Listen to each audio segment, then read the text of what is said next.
तुम्ही कुठल्या पण ह्याला चौकशी केला शहरात तर तेवढाच रेट आहे.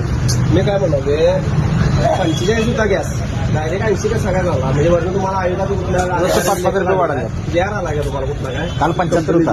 आलाय जर दाखवले आम्हाला कंपनीतच रिपोर्ट मेलवर येतोय मेसेज देतात काय म्हणतो चेंज झालेले आपला कुठला अधिकारी आपलं त्यांचं लेटर नाही म्हणते ते कंपनीत आले म्हणतात अधिकारी लेटर नाही जरा म्हणजे दाखवा मला म्हणजे कसं आहे डायरेक्ट दादा 80 रुपये कॅश केला 45 रुपये दर वाढायचं कारण म्हणजे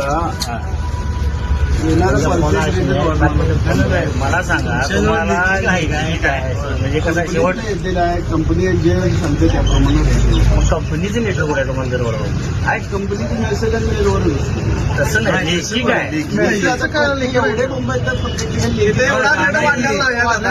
रुपये 3 रुपये वाढलेला आहे. मी काय सांगावे बाहेरचा पंप आहे की नाही 2 माहितीवर एक मिनिट हे बघा एक मिनिट मला एक सांगा तुम्ही मला फक्त एक सांगा की तुम्हाला असं परस्पर रेट वाढवायचे अधिकार आहे ना कंपनीला पण शासनाचा काही नियम आहे का नाही जे पर्चेस त्याप्रमाणे कंपनी देणार एक प्रश्न विचारू एवढे दिवस तुम्हाला 44-43 रुपये गॅस दिला आनंदाची चांगली गोष्ट आहे.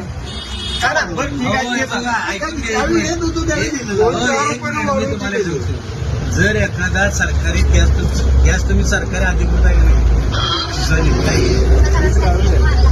प्रायव्हेट असले परमिशन काय तुम्हाला दर वाढायचा अधिकार तुम्हाला आहे का शासनाला आहे का?